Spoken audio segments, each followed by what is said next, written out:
Hey, it's Sam here from Sugar Spun Run, and today we are making white chocolate chip cookies. So I've never really been a big white chocolate fan. I'm really a dark chocolate chip cookie kind of person. But I have gotten a couple requests recently for some of you who do love these white chocolate morsels. So I got to work, did a lot of research, and finally I developed a recipe that is truly amazing. Super chewy cookies punctuated with plenty of white chocolate. This cookie is good, guys, even coming from someone who's not a big white chocolate fan. We're going to start by getting our oven preheating to 350 degrees Fahrenheit, and next we are going to be adding 1 cup of softened unsalted butter to a large mixing bowl.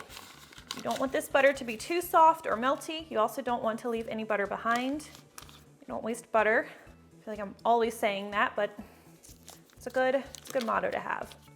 All right, for our sugar today, we're going to be using 1 cup of firmly packed light brown sugar.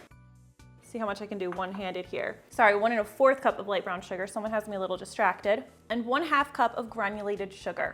I like using a higher ratio of brown sugar because it makes the cookie more moist and more flavorful. That was really important when developing this recipe. So for today's recipe, I didn't want there to be any chilling or waiting period. I wanted everything done quickly. So because of that, we're using softened butter instead of melted butter. But don't worry, I was still able to get nice, soft, chewy, tender results. A lot of times I stick with melted butter, but we made softened butter work very well here. Now we are going to cream our ingredients together until they're light and fluffy. This would be much easier if I were using a stand mixer, but today I'm just going to be using my electric hand mixer because I wasn't anticipating only having one hand, was I? Yeah, let's go ahead and mix this up. And you do want the butter and sugar to be creamy and well combined. This is going to just take me a little bit longer than usual. This may come as a surprise to some of you, but I work from home. Don't I, Rhett? Let's see if we can just hold on here.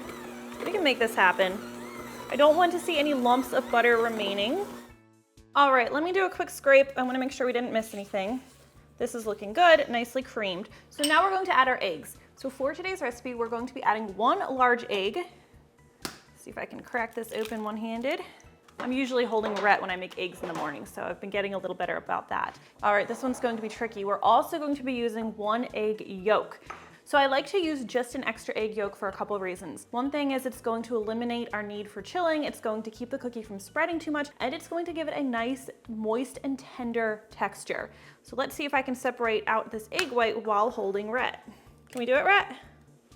Yes or no? No answer. And yes, I know he needs a haircut. His father's trying to get me to let him grow a mullet, and we're at an impasse. 1 egg yolk.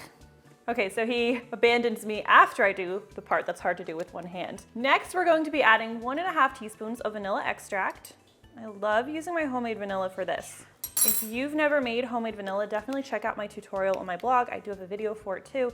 It's very easy to do and it makes a great gift. And look how cute it is. All right, now we're going to stir the egg and vanilla into the batter until everything is nicely combined. Okay, looking pretty good. We're going to set that aside and grab a separate bowl for your dry ingredients. We're starting with 2 3/4 cup of all-purpose flour. Now, one of my favorite secret ingredients when making cookies is to add a little bit of cornstarch. This helps keep the cookie nice, tender, chewy. You'll notice a recurring theme. Those are the things I like in my cookie. And it's going to keep the cookies from spreading too much, and it's one of the things that helps keep us from having to chill the dough. This is 2 teaspoons of cornstarch. Next, we're going to add 1 teaspoon of baking soda. I have the baking powder out just out of habit, but we're not using baking powder today, actually. And my baking soda is almost out. I go through this stuff so fast. And we're also going to be adding 3/4 teaspoon of salt. This is just classic table salt. Now whisk the dry ingredients together until everything's nicely combined. Try not to spill it all over your counter.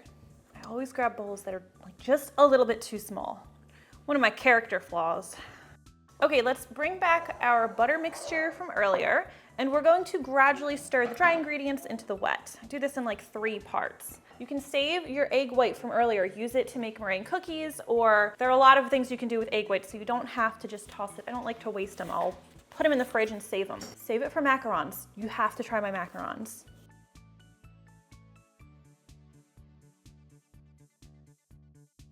A little more flour.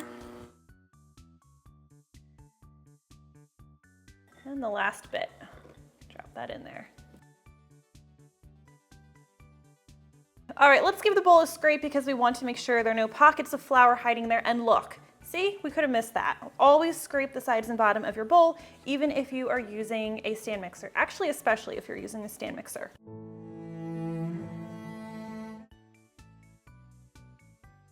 Okay, now the most important ingredient, white chocolate chips. Of course, you could use a chopped white chocolate baking bar instead. Now I'm starting to wish I did that. I digress. 1 3/4 cup of white chocolate chips.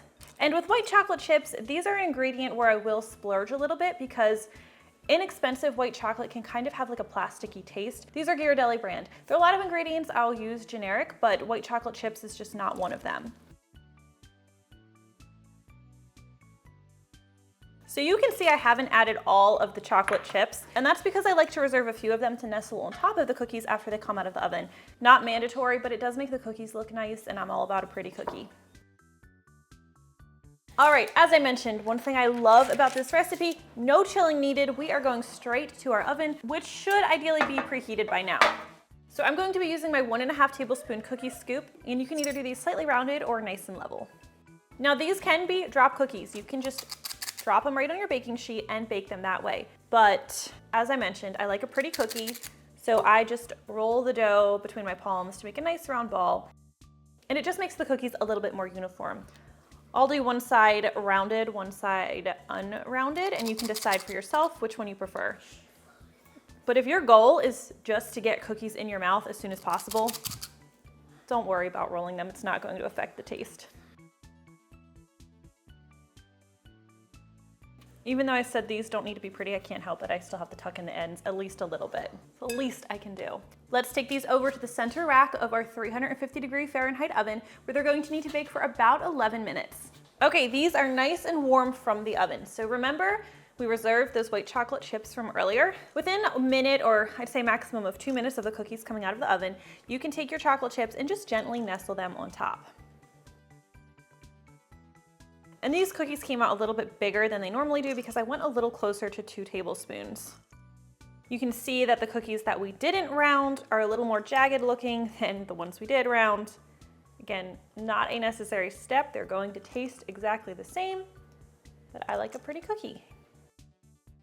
All right, now here's a trick to make sure you always have nice, soft, chewy cookies.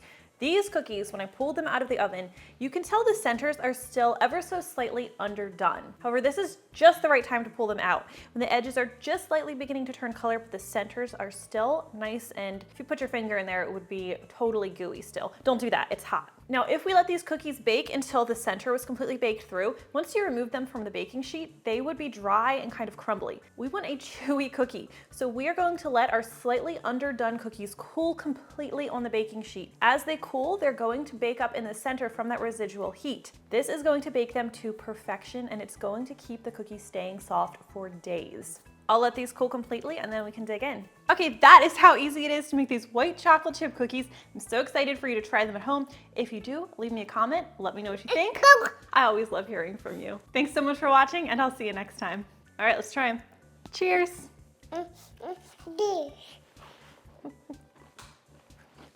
How was it? Good. What do you think, Rhett? Good. Rhett, you got your fist in there, huh? Bye. Okay. An orange?